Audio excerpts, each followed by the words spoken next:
మనం ఎప్పుడైనా బయటికి బయలుదేరేటప్పుడు ఏదో హాస్పిటల్‌కో లేకపోతే కనుక ఏదైనా కంపెనీ పని మీద బయలుదేరినప్పుడు మనం ఏం చేస్తామంటే ఏదైనా ఎవరైనా తుమ్మితేనో లేకపోతే కనుక ఏదైనా నల్ల పిల్లి ఎదురొస్తేనో మనం ఏం చేస్తాం వి స్టాప్ అవర్ మన ప్రయాణాన్ని ఆపుతాం. ఒక 10 నిమిషాలు ఆపి ఇంట్లోకి వచ్చి ఏదో కాళ్ళు కడుక్కొని ఏదో కళ్ళు తుడుచుకొని దేవుడికి దండం పెట్టుకుని అప్పుడు బయలుదేరుతాం నిజానికి. ఇది చాలా మందికి అందరూ చేస్తారు కదా ఒక సెంటిమెంట్. నేను దీన్ని గౌరవిస్తున్నాను, దీన్ని తప్పట్లేదు. ఎవరి సెంటిమెంట్ వాళ్ళది, ఎవరి నమ్మకం వాళ్ళది. పాయింట్ అలా ఏంటంటే సాధారణంగా నాకు అనిపిస్తుంది దీని వెనకాల ఒక సైకలాజికల్ గేమ్ ఒకటి ఉందేమో అనిపిస్తుంది. మీకు చిన్న ఉదాహరణ చెప్తాను. ఇవాళ మార్నింగ్ మా కజిన్ ఇవాళ బయటికి బయలుదేరాడు. వాడు యాక్చువల్గా మా ఇంటికి వచ్చాడు, రాత్రి బయటకు వెళ్తున్నాడు కానీ ఆగుతాడు వెళ్తున్నాడు ఇంకా ఏది చూసుకోవాలనుకుంటాడు. కిందకు వెళ్ళాడు, ఆటో ఇంకా రాలేదు, ఆగుతున్నాడు వెళ్తున్నాడు. ఈ ప్రాసెస్లో వాడు యాక్చువల్గా వాడి కేబుల్ వైర్ అంటే ఇది మన సెల్ ఫోన్ ఛార్జర్ వైర్ ఉంటుంది కదా, ఈ సెల్ ఫోన్ ఛార్జర్ వైర్ ఉంటుంది కదా, ఇది మర్చిపోయాడనే విషయం అర్థమైంది.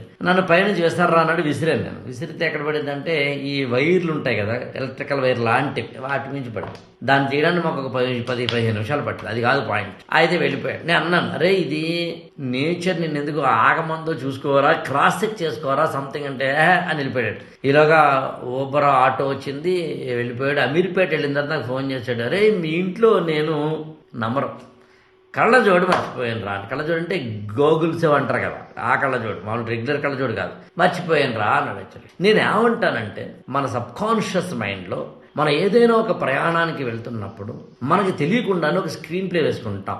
ఇప్పుడు ఆటో బుక్ చేస్తున్నాను, ఎక్కుతాను, మెట్రో దగ్గరికి వెళ్తాను, మెట్రో ఎక్కుతాను, అమీర్పేటలో దిగుతాను, అక్కడ మళ్ళీ ఆటో పట్టుకుంటాను, అక్కడ కంపెనీకి వెళ్తున్నాను, అక్కడ సర్టిఫికేషన్ ఇస్తున్నాను, అక్కడ నేను ఏమి వాళ్ళు చెప్తున్నాను, అక్కడ ప్రెజెంటేషన్ ఇస్తున్నాను, అక్కడ ఆ పనికి ఈ సర్టిఫికేట్ కావాలి, డాక్యుమెంట్స్ కావాలి, ఈ ఫైల్ కావాలి, ఈ బుక్ కావాలని మనం అనుకుంటూ వెళ్ళే క్రమంలో మన సబ్కాన్షియస్ మైండ్ లోపల పొరల్లో పలానాది మర్చిపోయి మనకి సిగ్నల్ ఇస్తూ ఉంటుంది. కానీ ఆ సిగ్నల్ మన కాన్షియస్ మైండ్లోకి తీసుకుని దాన్ని పట్టుకునేంత మనకి అక్కడ ఉండదు. అంత లేయర్ లోపల ఉంటుంది, దాని ఇంటెన్సిటీ తక్కువ ఉంటుంది. అప్పుడు మనం ఏం చేస్తున్నాం అంటే మనకు తెలియకుండానే ఏదో కాలు ముందుకెళ్ళాలి వెనకెళ్ళాలి అనుకుంటుంటాం. మొత్తం మీద కాలు ఊనుతూ వెళ్తాము. ఈలోగా ఇలాంటివి ఏవో ఒక నేచురల్గా నాకు తెలిసి ఒక వైరు ఆగిపోవడము, ఒక కేబుల్ ఆగిపోవడము, ఒక తుమ్ము రావడము, ఒక నల్లపిల్లి ఎదురవడము లాంటివి జరిగినప్పుడు నువ్వు అలర్ట్గా ఉండి ఒక్కసారి కనుక ఏమేమి మళ్ళీ ఇంకొకసారి ఎందుకు క్రాస్ చెక్ చేసుకోవాలి, ఎక్కడెక్కడ ఏది మర్చిపోయి వెతుకుతావు అనుకుని కనుక ఆ 5 సెకండ్ల టైంను వినియోగించుకుంటే ఏమవుతుందంటే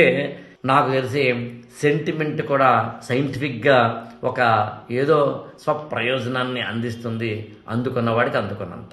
ఈ ఛానల్ని లైక్ చేయండి, షేర్ చేయండి, సబ్స్క్రైబ్ చేసుకోండి.